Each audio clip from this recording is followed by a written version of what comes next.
All right, so we're doing section 2.7, which is inverse functions.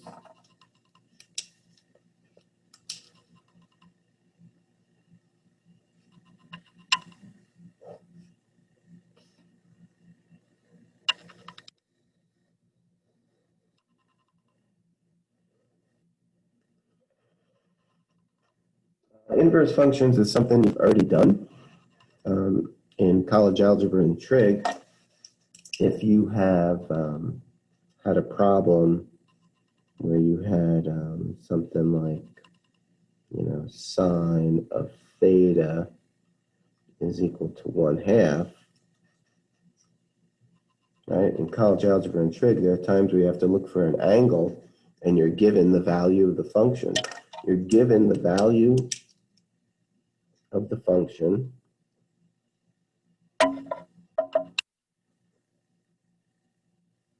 but you're looking for the angle. That's the unknown. So it's kind of like you have the solution and you're looking on how you got to get there. That's what inverse functions are about.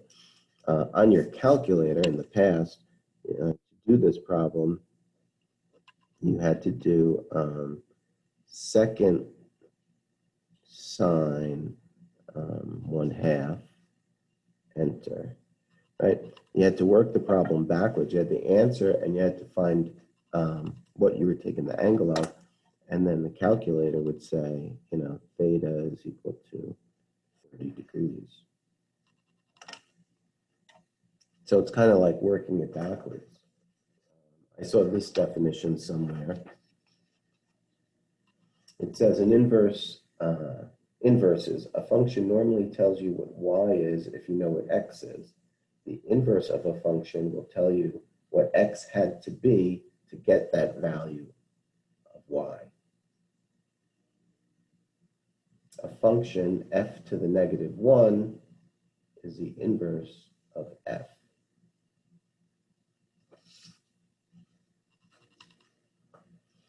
So an inverse function is like working a problem backwards. And there's a few different ways of looking at this, graphically, algebraically. But to find an inverse function, you literally just switch the x and the y values.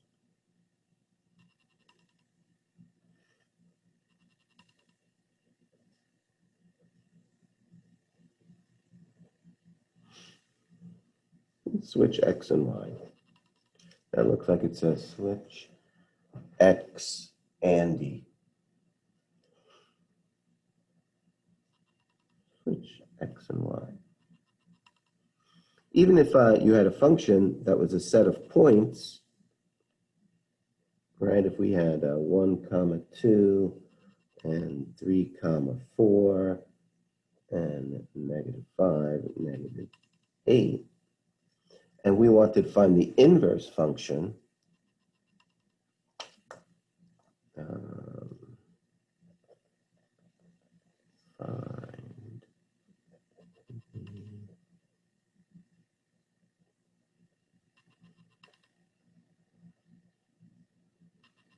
well, the inverse function is written f -1. That -1 indicates inverse. In fact, if you look at your calculators, you'll see that it's not an actual exponent. Let's see if I have a graphing calculator floating around. I don't. But when you look above your sine, your cosine, and your tangent, above those buttons on your calculator, it'll say sine to the -1, cosine to the -1, tan to the -1. That means when you hit that second function key and then sine, you're doing the inverse function. So it's not literally a -1. It just indicates it's an inverse. So here, if we wanted to find the inverse, we're literally switching x and y. So this would be 2, 1, 4, 3, -8, -5. I keep looking at the screen to see if anybody's trying to get in. Not seeing anyone.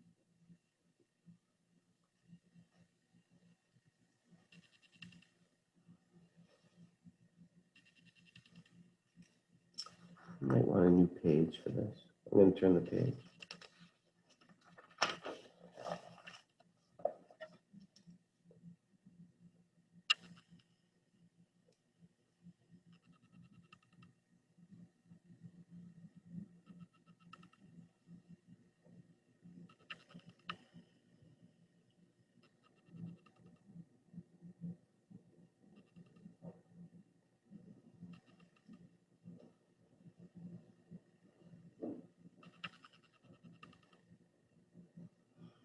So in this question, or in this example, you're asked to find the inverse of the function x plus 2 over x. So if we want to do a simple procedure, the first thing I would suggest you do is instead of writing it in function notation, let's write it in terms of x and y. Rewrite in terms of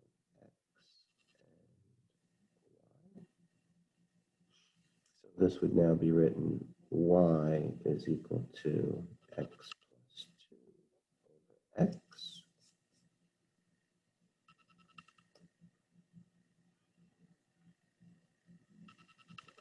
And then I would switch my x's and my y's.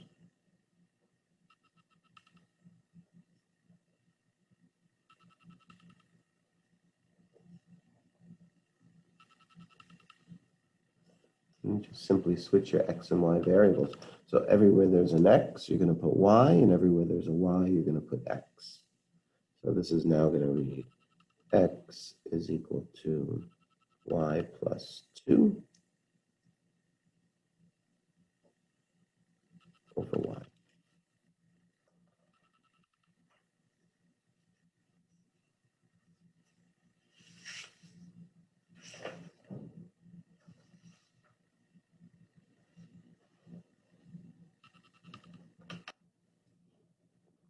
What we want to do is we want to solve for y. And get y by itself.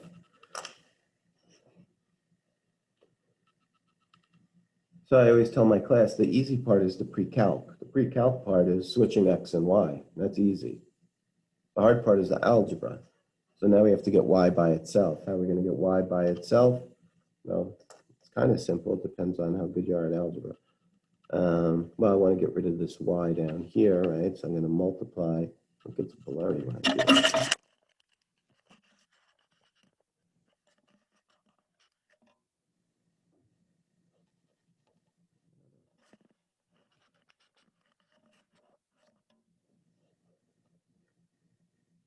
So I want to get rid of this y, so I'm going to multiply both sides by y.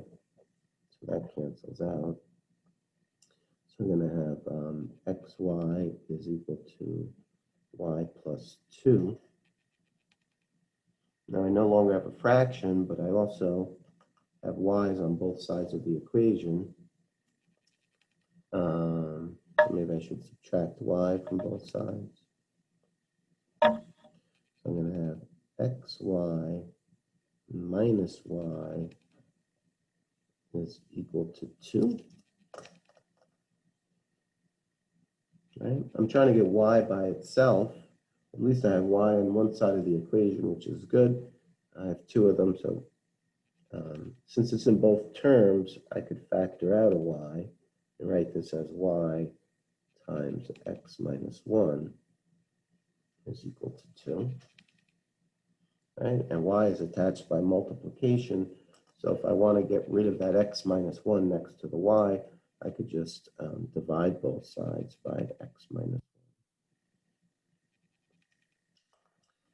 So that would cancel out, and I would have y is equal to 2 over x minus 1. So I solved for y. So that part of the equation, or that part of this problem, is algebra.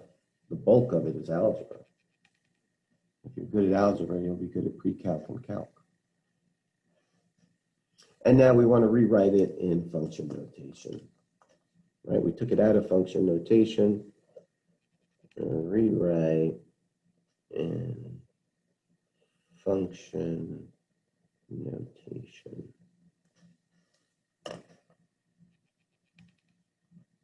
So this would be written as f negative 1 of x is equal to, which indicates it's an inverse function.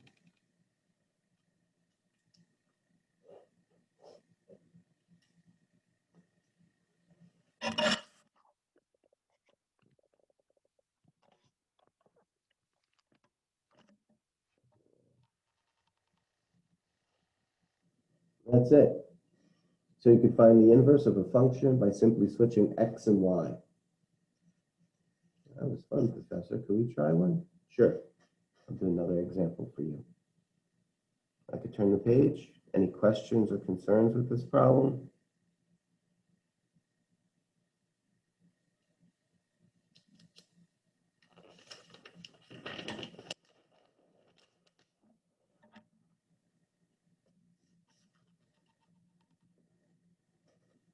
Yeah, light is bright. Example 2.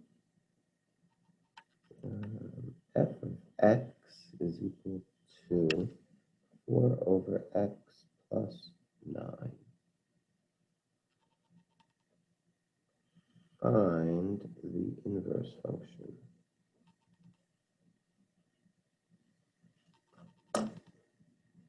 So I'll give you a few seconds to think about this one. We'll follow that same procedure. I'll give you a minute to get started, and then I'll get started. So I'm going to turn my mic off for a few seconds.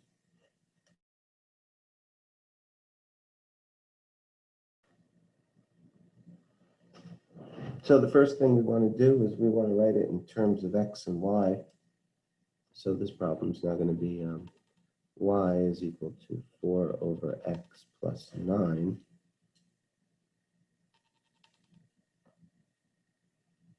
And then we want to switch out our x and our y. So x is going to be here, and we're going to have 4 over y plus 9.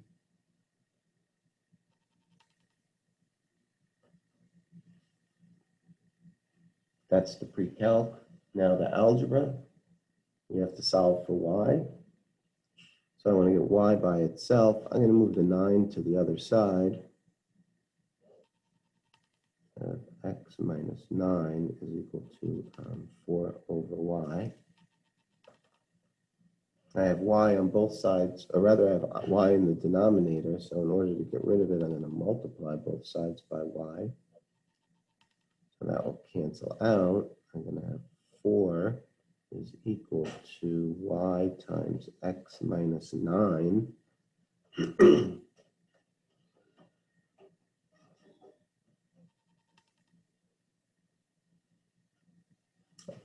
My objective is to get y by itself, so I divide both sides by x minus 9. And I'll have y is equal to 4 over x minus 9. I've isolated the y, and now I want to return to function notation. So I'm going to write this as an inverse function.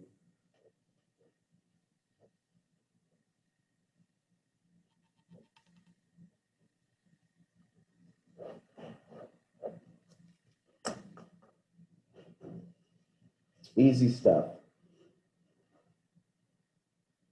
No problems. Let's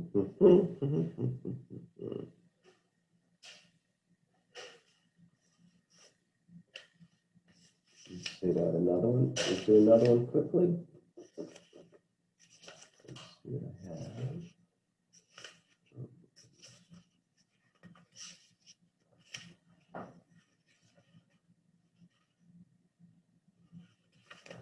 I don't have one off the top of my head. But there is something interesting here.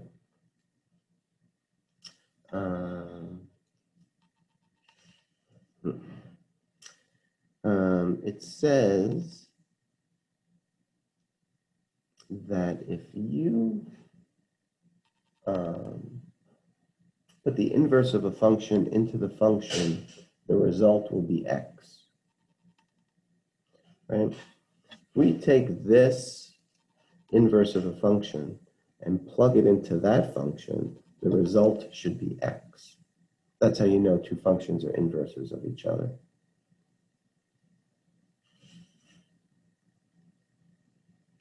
This is the way they write it in the book. They'll say if f of g of x is equal to x, and g of f of x is equal to x, then we would say they are inverse functions. They are inverses.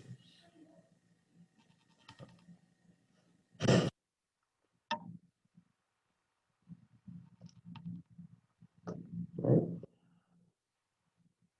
So to show what that is, let's do this problem. Let's plug this value into there, and we're going to plug this value into there. Let's see how that works. I'm going to have to write that down. I have it. So this is what I want to do. I'm going to say, show that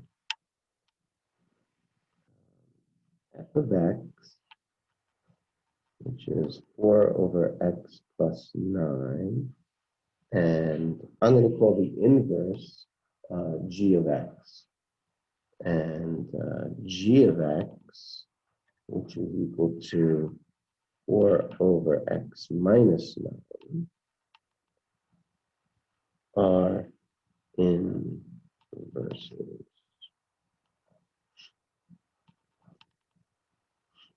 Right? And what I said before was if I did f of g of x, and that was equal to x, and g of f of x, and that was equal to x, that would show that they're both inverses of each other.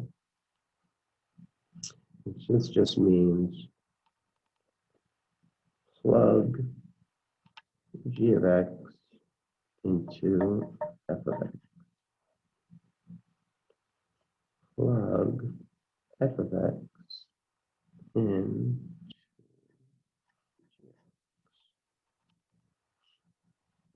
So we're physically taking this value and we're putting it in for x there. And we're seeing what we get. Right? So if I have 4 over x minus 9 plus 9, right? I've taken that and I've substituted into my f of x, right? And this would be called f of g of x. We've taken g of x and we've replaced it for our x value. And now in a perfect world, if this works, if we did everything correctly, it should simplify to x. So how do you want to do this? Again, it's the algebra that sometimes hurts students. This is a complex fraction. I could multiply top and the bottom by x minus 9. That cancels out. So my new equation is 4 over x minus 9 over 4 plus 9.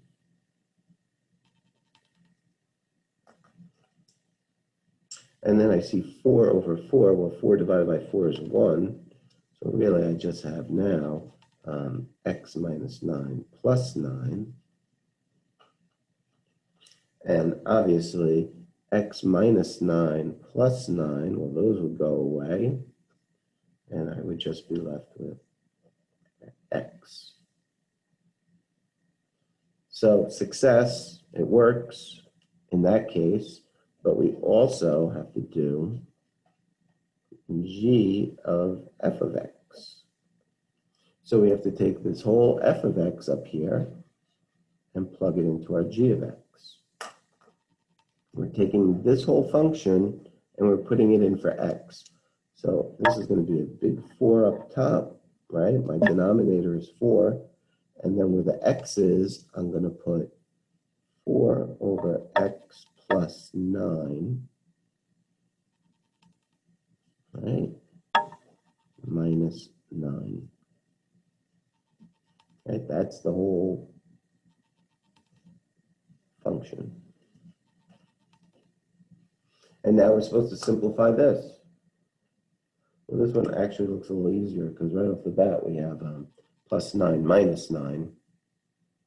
So that's good.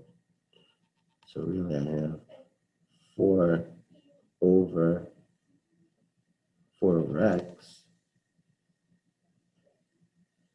which is a complex fraction. We can multiply the top and the bottom by x. And those would cancel out. And I'd have 4x over 4, which is equal to x. So to check if two functions are inverses, you would plug one into the other, and vice versa. You would plug the other into the original. And that's how you check to see if two values are inverses of each other. Any questions? No questions? What else did I want to say? There's something important I wrote here.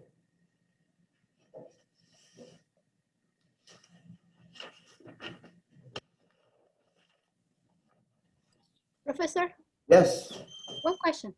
Could you go to the previous page and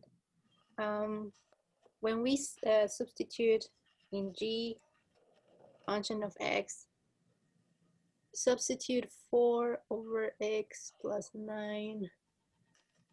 That I'm trying to. Where am I looking? One more time. When you substitute in the first line, on the right side. This side? Yes, that 4 over x plus 9. That is coming from where? From up here.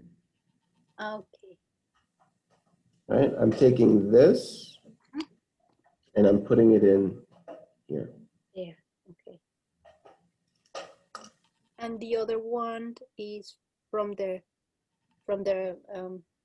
result. I took this whole red one, this whole red box, this whole function, and plugged it in for x there. Okay. Okay. Thank you. No problem.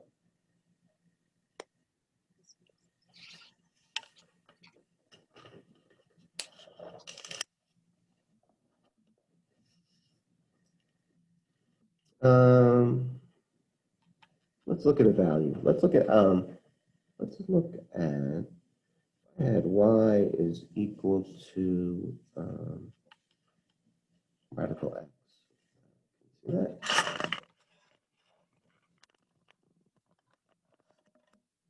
Y is equal to radical x. Let's get some points, right? X and y, we know 0, 0. We know 4 and 2. Oops, I should have done 1 and 1, and then 4 and 2. I have it right here.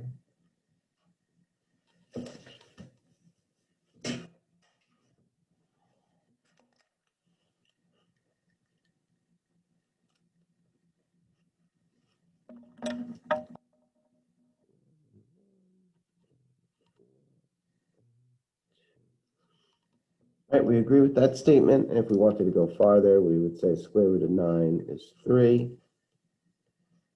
And if we were to graph this, we agree we would have 0, 0, 1, 1. 2. Right. 5, 6, 7, 8, 9. Actually, should go.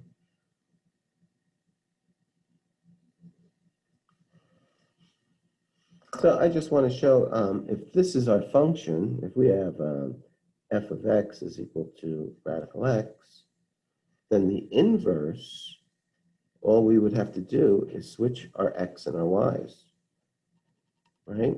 So the inverse would be 0, 0, 1, 1, 2, 4, and 3, 9.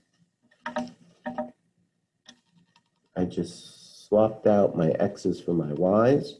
So let's just see what this is going to look like. Well, this point looks the same, and this point looks the same. But then we go up 2 and 4. We'd have a point there.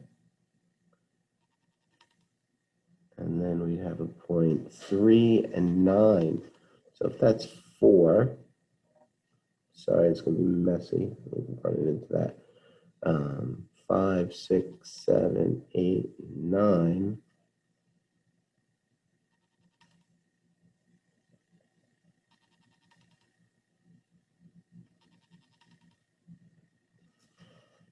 My inverse function would look something like that. Graphically, inverse functions,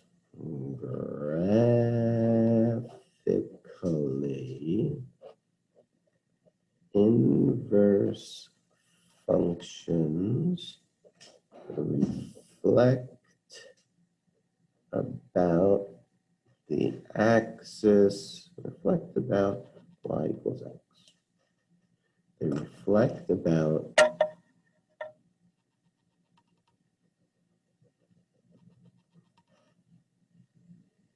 y equals x.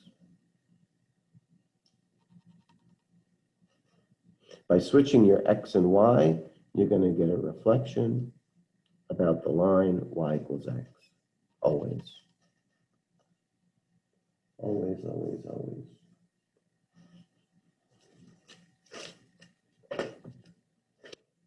I'm going to look in the textbook and some examples for 2.7. Be able to get through these because they're not that hard.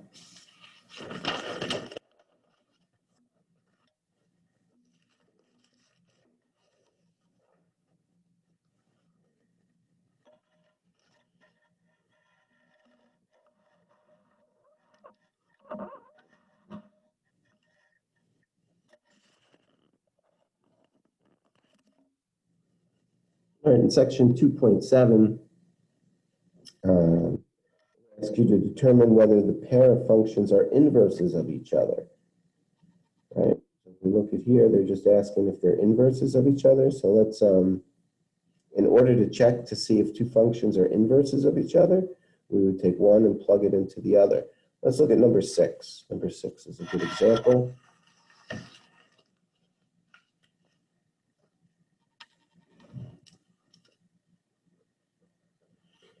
Number 6 says f of x is equal to 3x minus 7, and g of x is equal to x plus 3 over 7. And the question is, are they inverses of each other? So in order to see if they're inverses of each other, we're going to take this one and plug it into that x. And then we're going to take this one and plug it into that x. If they both result in a simplification of just being x, then they're inverses of each other. If that's not the case, they're not inverses of each other. Make sense? I don't know if it makes sense, but let's try it. I'll give you a second. So if you're watching this as a recording, that would be a good time to pause it before I do the problem. So I'm going to find f of g of x, which means I'm going to take my g of x and I'm going to plug it in there. So I'm going to have 3, here maybe I'll color it for you.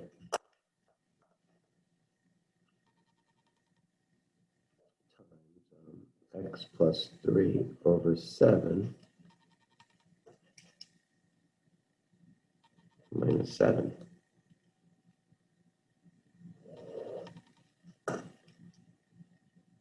And g of f of x means I'm going to take my f of x and I'm going to plug it in there. So my f of x is x minus 7 plus 3 over 7, right? And this is the x part. I'm taking that, I'm putting in there. So these would be my two functions that I have to simplify. And our goal is to show if they're inverse functions of each other, and if they're inverse functions of each other, they'll simplify to x. If they don't simplify to x, they are not inverses of each other. Which, as I'm looking at this problem, looks like that's going to be the case, because nothing's canceling out here. I don't know how we're simplifying this. And what do I have? 3x plus 9 over 7 minus 7, which would really be, this is really like 7 over 1. So if I were to do some math here, it looks like I would have 3x plus 9 minus 49 over 7.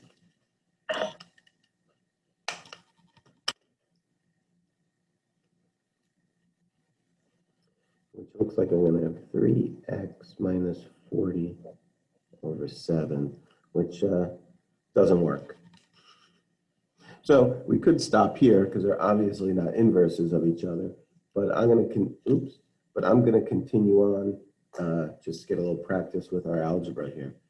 So over here, it looks like I'm going to have 3x minus 7 plus 3 over 7, which is 3x minus 4 over 7, which doesn't simplify at all. Neither of these simplify to x, so these are not inverses of each other. Not inverses.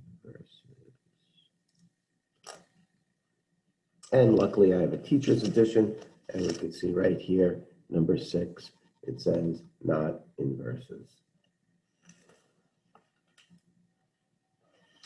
So we've done one example where they did show they were inverses and one example where they were not inverses. Any questions with what I did with this example 6? Awesome. Okay. Over here in this next section of problems, it says the functions 11 through 28 are all one-to-one functions. One-to-one functions. That's an important concept. Then it says show that they're inverses of each other. Let's start with that, and then we'll go back and talk about one-to-one. You might recall from algebra and trig also. So I'll give you number 16.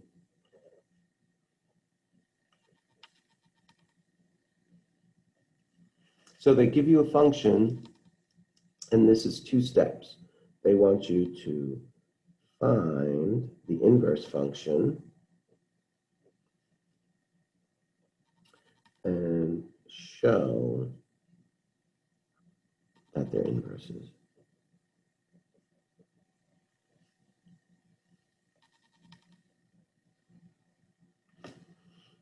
And they want you to show it by doing f of the inverse function of x is equal to x, and the inverse function of the function is equal to x. So that's what they want you to do for this problem. So the first thing is find f of -1, not f of -1, find the inverse function. So I'll give you a few seconds to try that. And if you're watching the recording right now, you should pause it now. All right, I'll be back in a minute.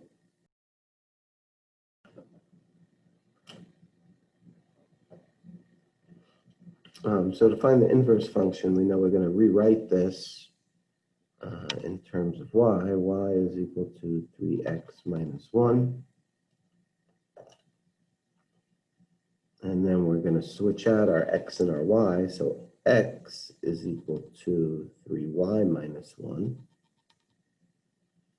And then we have to solve for y, right? So I'm just going to bring this down. X is equal to 3y minus 1. I want to solve for y. So I'm going to get y alone, plus 1, plus 1. I have x plus 1 is equal to 3y. And divide both sides by 3. So it looks like y is equal to x plus 1 over 3. And in function notation,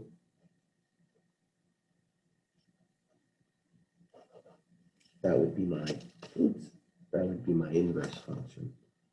I believe I'm correct. Feel free to tell me if I'm making a mistake. Oops. You say go the same. We're good?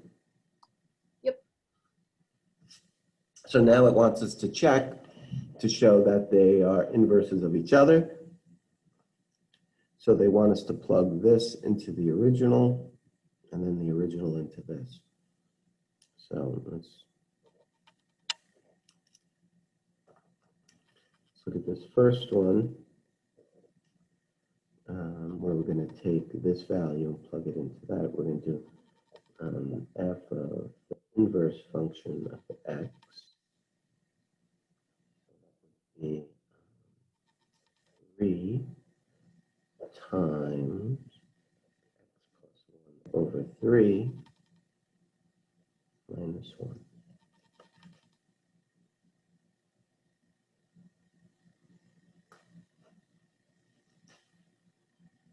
And then these cancel out, obviously.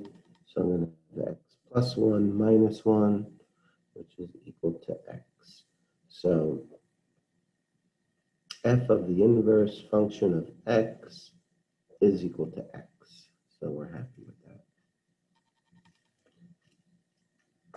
And now we want to look at the second one.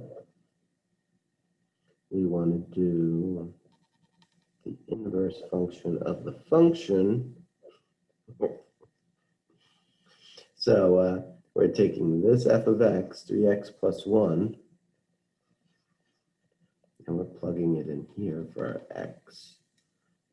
So we're going to have 3x plus 1. That's what we're putting there. Let's do a different color. Plus 1 over 3. And then we have to simplify. Oh, I wrote it wrong. That should be minus 1. Right, that says 3x minus 1.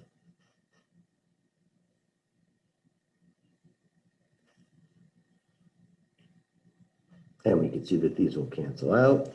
So I'm going to have 3x over 3. Those cancel out, and I'm left with x. So we're able to see that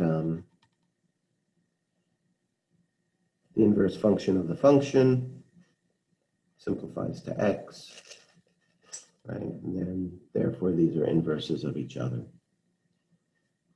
All right, that was good. Maybe. Any questions on that?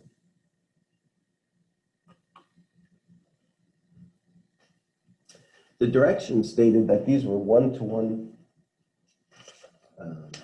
What did it say exactly? The functions are all one-to-one, right? And just a quick review, even as I'm speaking, you guys remember about functions, right? To be a function, they have to be what's called one-to-one, right? And you might remember things like the vertical line test, right? And maybe for every input, be only one unique output, right? Things like that you might recall about functions. Like if I had, X and Y, I know in college algebra and trig, you have to be able to identify a function by looking at data. So if you had like 3, 5, and 2, 6, and 1, 7, and then 3, 0, right? If you had this kind of data, sometimes they write it like that, or they write it like this, 3, 5, 2, 6, 1, 7, 3, 0.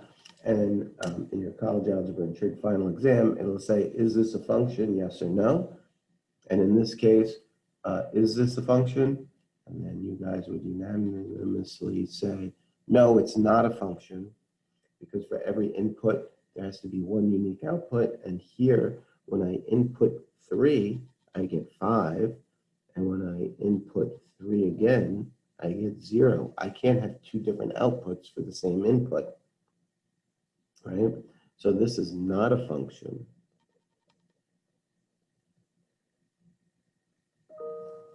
Can't have two different outputs for the same input, right? A function also would have to pass what's called a vertical line test. This is just review, right? Hopefully.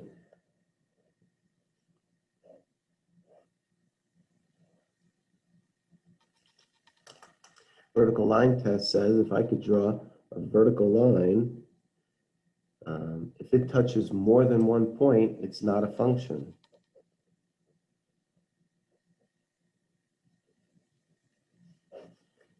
If a vertical line can be drawn to pass through more than one point,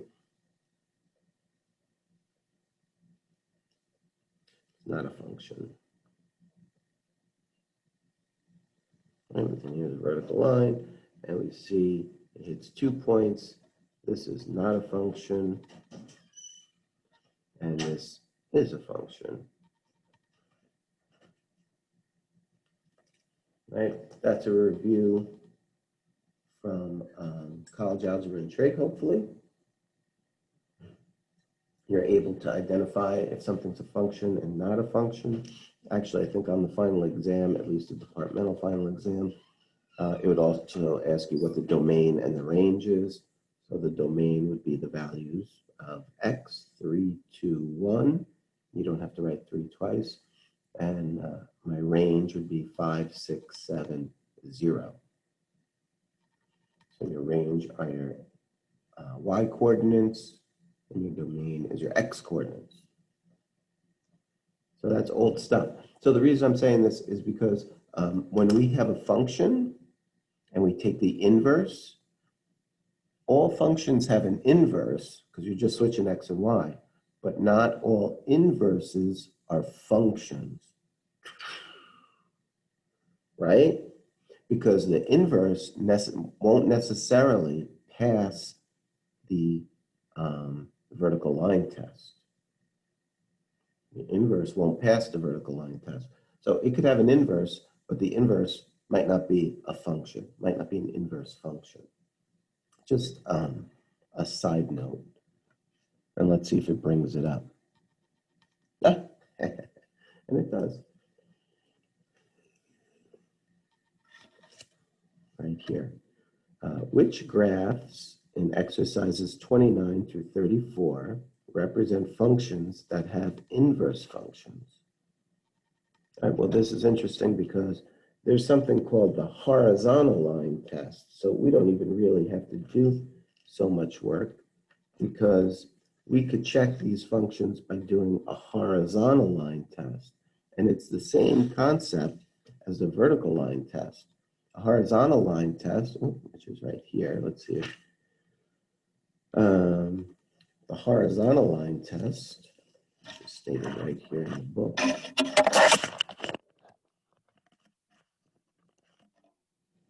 Says a function f has an inverse function that is f to the negative 1 if there is no horizontal line that intersects the graph of the function f at more than one point. So a little bit wordier, but if a horizontal line can be drawn, it's just like our vertical line test. If a horizontal line instead of a vertical line can be drawn to pass through more than one point, then the inverse is not a function. So if we look at the examples they give us, right? I could draw a horizontal line to pass through more than one point. Like in this case, this would, the inverse, even though this function is, or this graph is a function, the inverse of this graph would not be a function. I could draw a horizontal line anywhere on here. It'll only pass through one point. So the inverse is a function. In this case, I draw a horizontal line. It'll hit more than one point. So the inverse is not a function. Draw a horizontal line, it'll hit more than one point here, so the inverse is not a function. And honestly, if we look at this last one, right, let's make that problem up, you know, throw some points in there, see what it looks like. Because I just want to show you something. Let's just say this is -2, 0, right, and then it looks like goes up maybe 2, and we'll call this 1, 2, and then we'll say this is 3, 2.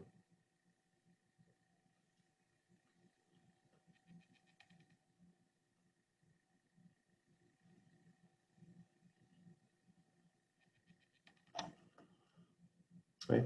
So let's just, for the sake of argument, saying those are the points there.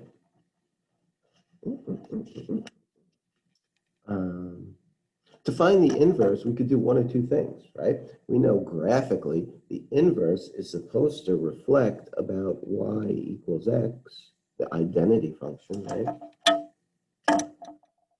We also know that this is a function. It passes the vertical line test.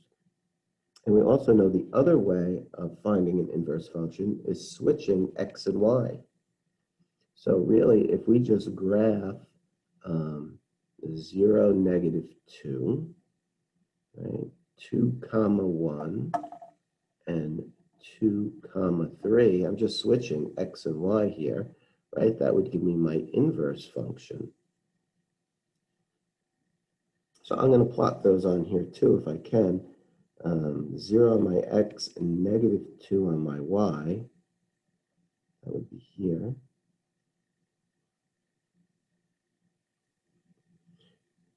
2 on my x, 1 on my y would be here.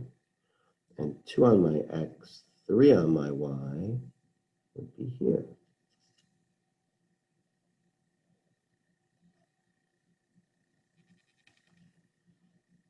Well, this example shows two things, right? It shows my original function was obviously past the vertical line test, right?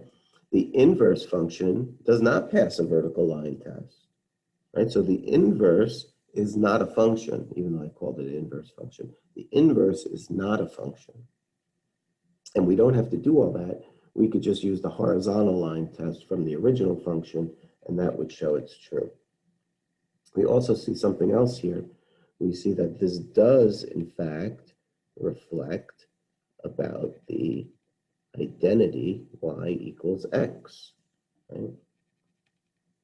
My graph isn't perfect, but it's pretty awesome if you ask me.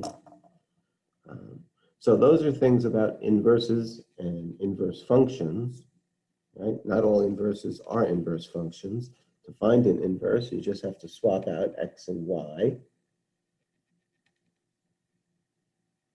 And in this example here, I'm looking at number 36, is almost exactly what we just did.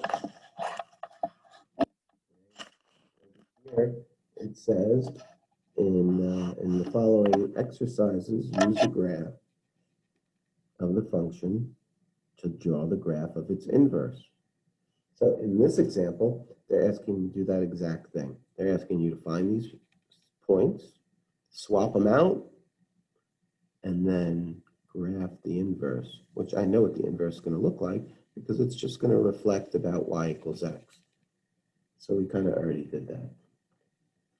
So that's pretty good. That should get you through 2.7. In addition to my math videos. Lengthy, but so that's it for 2.7. Unless anybody has any questions, I'm going to move on to 4.1, which is exponential functions, which we'll see about. So I'm going to move on to that if you don't have any questions. All right, awesome. I'm going to mute myself while I get settled here.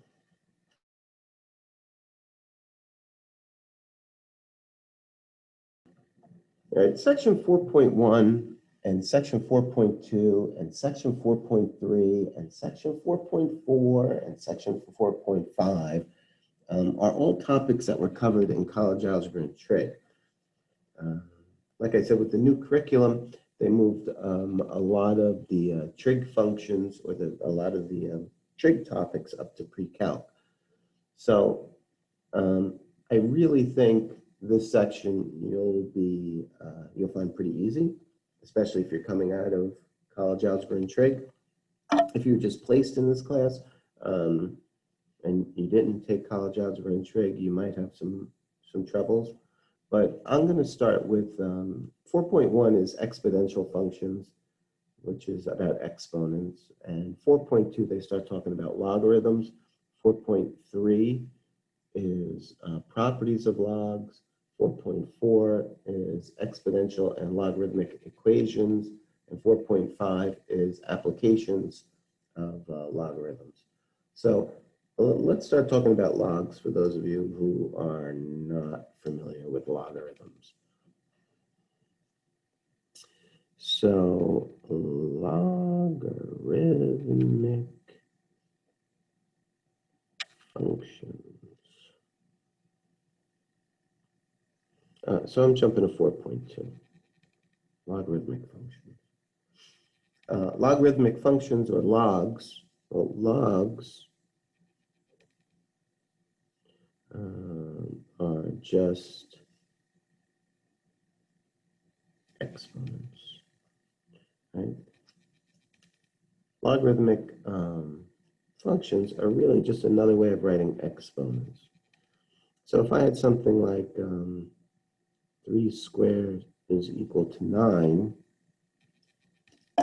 we could write that using logs. We would write log base 3 of 9 is equal to 2. So if you're good at exponents, you'll be good at logs because they're pretty similar. So we could always convert a log back to an exponent, right? You could always convert this back. You could say, well, let's say you see this log and it looks scary and you don't like it. Well, you could say, well, this is really, I would say it looks like half a heart. 3 squared is equal to 9. Right? So you want to remember with a log, right, your base is down here. The 3 is down here. And with your log, it's always equal to your exponent.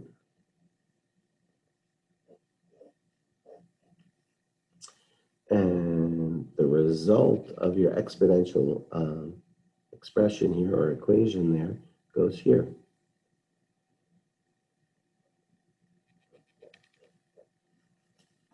Right? So if I have something like 4 squared is equal to 16, you would have no problem writing that in logarithmic form, right? You would say as a log, this would be log base 4 of 16 is equal to 2. And in words, that's the way you would say it. Log base 4 of 16 is 2. And why we write logs like this and use properties of logs like this, the whole purpose of this is to solve equations when the unknown is an exponent. That's why we do logs. But right now, if I just asked you to convert to logarithmic form, you would be able to do this, right? If I just said, whatever, 5 squared is 25, 16 to the 1/2 is 4.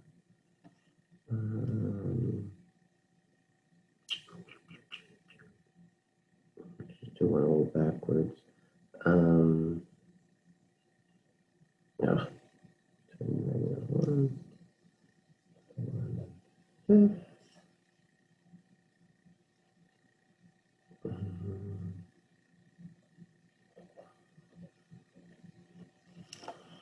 So if you had to write those in If you had to write those in logarithmic form, you would be able to do that. I'll give you 1 second. I'll be right back. Try those out.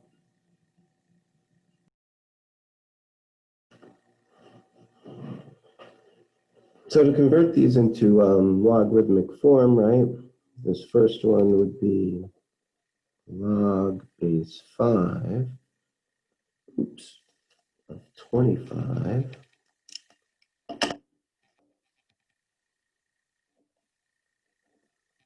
equal to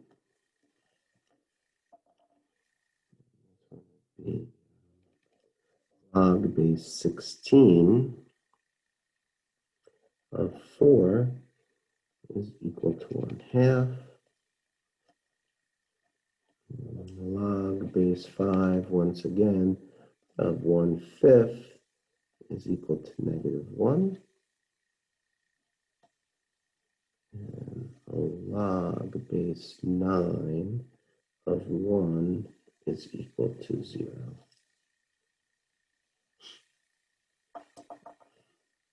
And that's how you would convert from exponential form into logarithmic form. And to go from logarithmic form to exponential, like I said, we do this half a heart thing. We bring the base to the exponent to the result, right? 9 to the 0 is 1. 5 to the -1 is 1/5. 16 to the 1/2 is 4. 5 squared is 25. So going back is pretty easy also. It's 12:15. I'm not rushing you off, but I don't think we're going to finish all these sections, in the next half hour or so. So what I want to do is I want to show on Blackboard. I have logarithmic notes. I'm pretty sure. I'm going to take a look. So let's take a look. I'm going to go share my screen. Share screen. I'm going to go to, I don't know what I'm going to. Where's my, here's it. Share. And then let's go to Blackboard.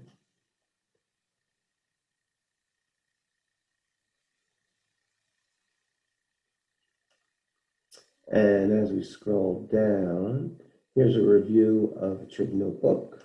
Let's take a look at this. I want to see that. So open in Adobe. Yeah, since a lot of this course has taken on a lot of college algebra and trig topics, Again, if you were awesome in college algebra and trig, you'll be awesome in this class. And if not, all my notes from college algebra and trig are here on Blackboard. I know I have my logarithm notes way at the bottom. Actually, here's some notes on, goodness gracious, I'm going too fast. That arrow down. And that's circles, which we're going to do in this class. 3.1 we did in this class. Vertex points. So this is a good notebook to review. Oh, here's logs, converting logs. Right? Logs are exponents. To convert logs to exponential form, solving log equations. So if you're going through MyMathLab and you're having problems, or you're watching videos and you're having issues and you want to review some notes of mine, these are actually a student's notes who is in my class. And they might be helpful. I'll go over as much as I can together with you in the Zoom lessons, but I don't know that we're going to get through as much as we need to. I think also review of logs. Here are my notes, log notes. My notes, I think, are in color. They'll look pretty similar. Well, you know my handwriting now. So. Logs are exponents, you know, it's the same thing. So it might be something to read through if we don't get through everything. Properties of logs, equations with logs, common logs, natural logs. So this is all stuff we're going to talk about. In fact, maybe I'll use this instead of the book. Because if we look back here for the homeworks, let's look at section 8.2. I actually use a different book with this, but it's the same concept. Write the equations. So if you get lost here, and the answers are here too, the homework assignments. But it's just extra stuff, you know, if you need extra stuff. I'll continue to go through this for the next, 25 minutes. But if we don't finish it and you need a supplement for the MyMathLab assignments, it's here on Blackboard. That's my point. We're good? Okay. Let's go back to, let's stop sharing. So all that's available on Blackboard. So in section 4.2, you should be able to go from logs to exponents and exponents to logs. I'm going to discuss properties of logs in the next few minutes. That.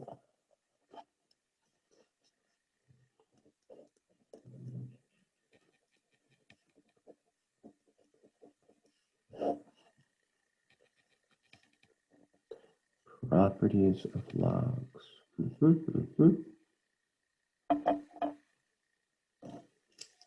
I call this multiplication. They might call it the product rule. And it says, if I have a log to any base of two values being multiplied together, that's equal to the log of that same base of the first factor plus log of that same base of the second factor.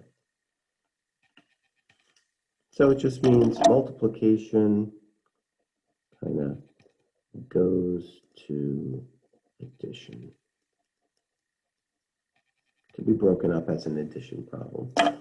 So if I had something, for example, if I had log base 7 of 2x, that would be equivalent to log base 7 of 2 plus log base 7 of x.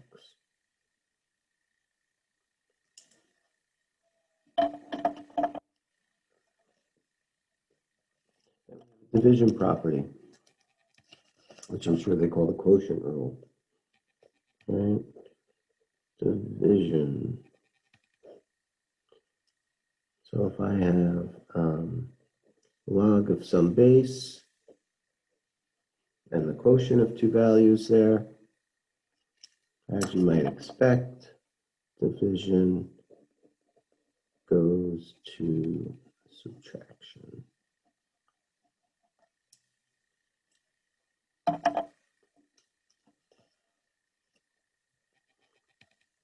So they would write log of that base of x minus log of that same base of y.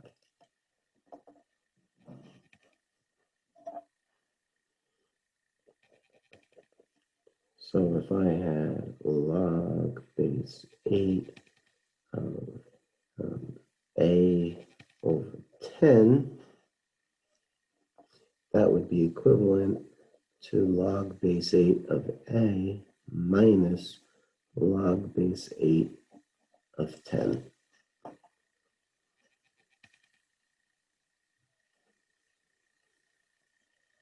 And there's only three properties that you have to be concerned with. 1, 2, and 3. And this last one they call the power rule.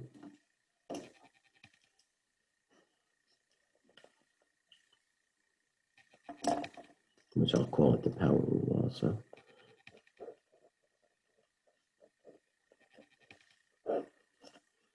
And that says if I have log of some base and I have an exponent, that's equal to, we take that exponent and we put it out front and create a multiplication 2 times log base b of x. We could take that exponent and move it to the front. And it becomes a product.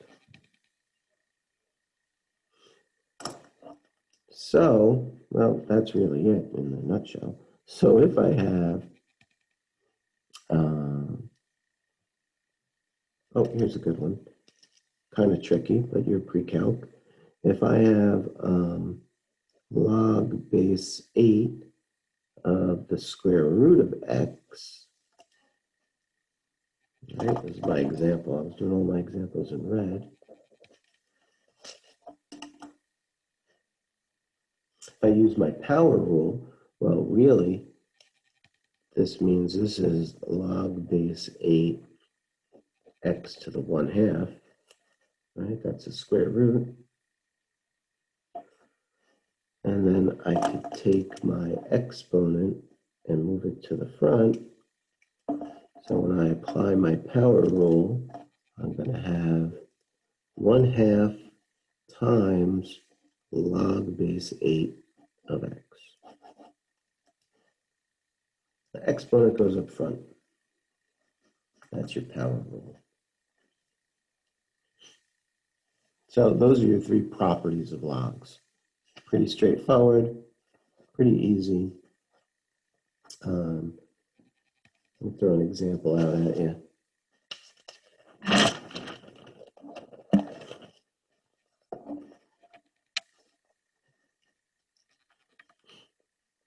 So if I have, I'm looking at a problem here. Number 27 says log, can't say I have bad eyes. I think it says log base b, x squared y, all over z squared. And it says to expand. Use the properties of logarithms to expand each logarithmic expression. So they're asking you to expand this. Here we have multiple properties. I see multiplication, I see division, and I see exponents. So I see the product rule, the quotient rule, and the power rule. I guess we should use the correct terms, right? So if we were going to expand this, right? Again, you see multiplication there, you see division here. Right? So if I were going to expand this, I'm going to do it in 2 steps. I'm going to use red. So I'm going to say, well, this is really log base b of x squared plus log base b of y minus log base b of z squared. Anything that's on the bottom, since it's underneath this fraction bar, will always be attached by subtraction. So if I had another variable down here, it would be attached by subtraction. If there's an a down here, az squared, it would be attached by subtraction. Everything on the bottom is attached by subtraction. Now I can use my power rule and I can move these exponents up.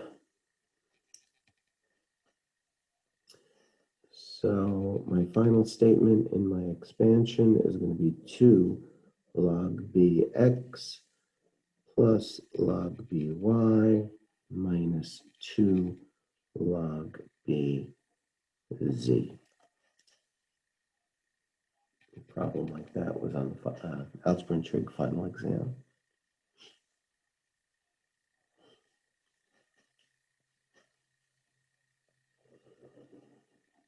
It's important to be able to expand it is important, but it might be more important to be able to write something as a single log. And I think they're going to ask you to do that. They're going to say, write as a single logarithm. And they're going to give you something like, 3 log base 7 of a plus 4 log base 7 of b minus 5 log base 7 of c minus log base 7 of d. Let's just say we had something like that. Right? And they asked you to write it as a single logarithm. Well, if we're writing this as a single logarithm, we want to work in reverse, kind of like what we did here. But the first thing we're going to do here is the power rule, or the inverse of the power rule, the opposite of the power rule. We're going to put our exponents back, right? This 3 really goes up there. And this 4 really goes up there. This 5, or negative 5, that's why it's at the bottom of the fraction, because this is really, this value in front of the log is really representing an exponent. Right? So any negative exponents are going to be at the bottom of the fraction. That's why when you see any terms on the bottom of a fraction, they're going to be attached by subtraction. And this would be like a negative 1 to the d. So this would be log base 7 a cubed plus log base 7 b to the 4th minus log base 7 c to the 5th minus log base 7 of d. And you don't have to do all these steps. I'm just doing these steps as an illustration. So now we see that they're all the same log base 7s. So we can write that once. Log base 7 a to the 3rd times b to the 4th all over c to the 5th d. And that's how you would write it as a single logarithm. And the reason that this is important, this is actually section 4.3, properties of logs. I'm trying to plow through it so you guys will be able to do the MyMathLab homework. You actually do this because when you're solving equations using logarithms, which maybe was in 4.3. I don't know what happened. I lost my spot. You're going to have to write them as single logs. Example real quick. Equation.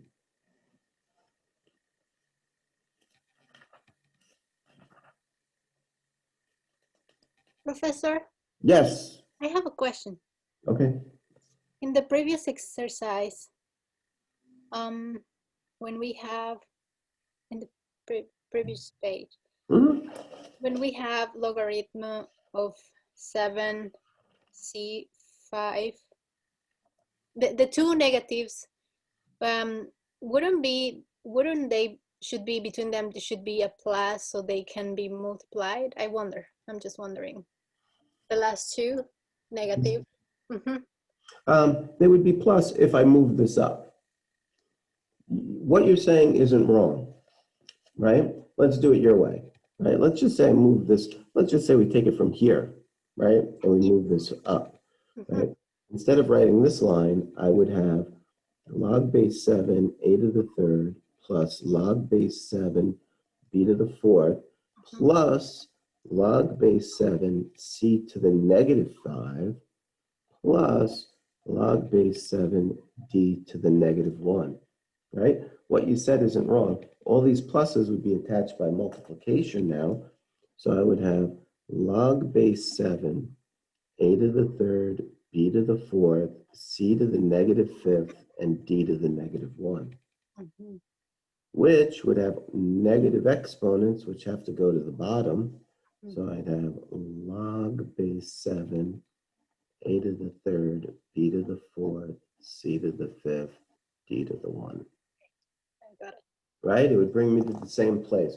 So what you said isn't wrong, and that's what makes math kind of good, because as long as you're consistent and you're using the properties correctly, you could do it multiple ways. It doesn't have to be Thank you. my way or the highway. I'm looking for an equation here. They're killing me. All right, I'm going to have to make one up. If I had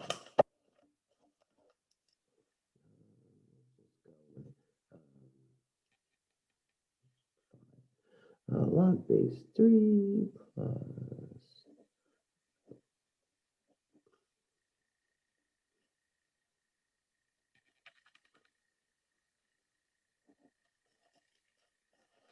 you might have an equation like this. I'm going to do two different equations. And again, I'm just trying to buzz through some material so you have some context of what you're getting yourself into. So here's an equation that you could solve relatively easily, right? Because if we look at the left side of this, right, we see we could simplify this and write it as a single log. I guess I'll do this. Right as a single log. Right, they're both log base 5, and it's attached by addition, so it's going to be multiplication. Right, so I'm going to have log base 5 of 3x is equal to 2. Well, if I want to solve this, it's still a little confusing to me because of the log. So what I could do is I could write this in exponential form and have 5 squared is equal to 3x, which means 25 is equal to 3x. And if I divide both sides by 3, I'm going to get x is equal to 25 thirds.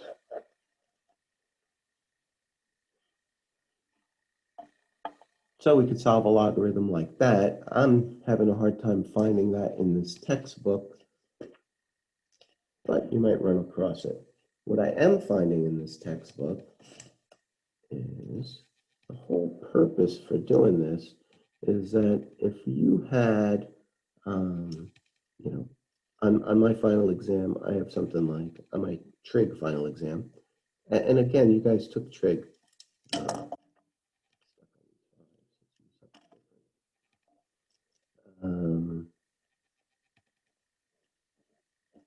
So this should all be reviewed for you. If you had a problem like this where the unknown was a variable, or rather the exponent was unknown, that's what I want to say. Our exponential value is unknown. The variable is in the exponent, and we had to solve this. Right? What we would want to do is we would want to use our logarithms. So just like with equations, to keep an equation equal or balanced, whatever we do to one side, we could do to the other. Well, similarly, we could take the log of both sides. We could say the log of 5 to the x plus 7 is equal to log of 81. And then we could use our properties of logs, right? Anytime I take a log and I have an exponent like this, I know this exponent comes down front. So this would be x plus 7 times, right, this whole thing times log base 5. Not base 5, log of 5, log of 81. Just to note, anytime there's no base, right, if there's no base, assume base 10. There's no base written. It's assumed to be a base 10 log. That should be a 10. It's called a common log. And that's the log on your calculator. When you look at your calculator and it has a log somewhere on there it is, right? That's log base 10. And we're going to use a calculator to do this problem. So we want to get x by itself. So I want to divide both sides by log 5. So that'll be gone. I have x plus 7 is equal to log 81 over,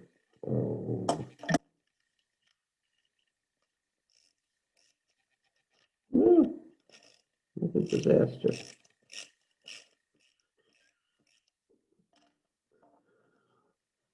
I have log 1 over log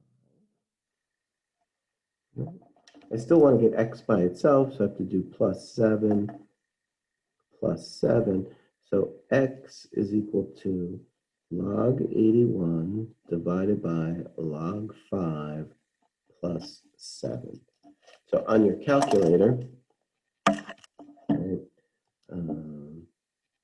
here, I'm going to do log 81, which you may or may not be able to see. And then I always hit enter, divided by log 5, enter, plus 7. And I'm getting x is approximately 9.73. And then you could always check it because you could plug it back in, right? So I could rewrite this problem. You could check your answer. 5 to the 9.73 plus 7 should give me 81. Which is really 5, 9 and 7 is 16, 16.73. So on my calculator, I could do 5 raised to 16.73, and hopefully I get something close to, close to 81. 5 raised to 16.73.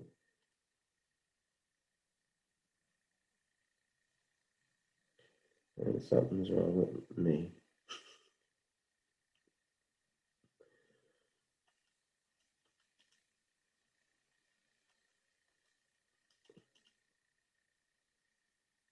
Something's wrong here. What did I do wrong? Press add 7 instead of subtracting. Thank you. Thank you, thank you. Subtraction. Subtraction.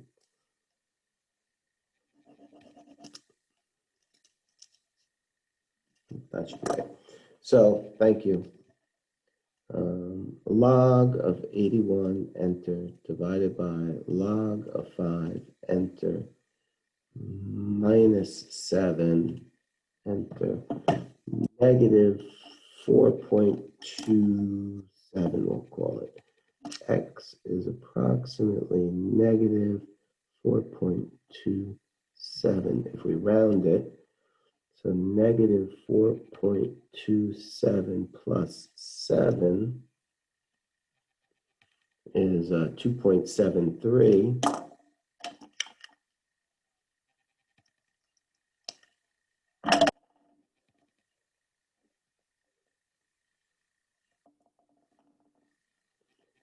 So 5 raised to the 2.73 is 80.944.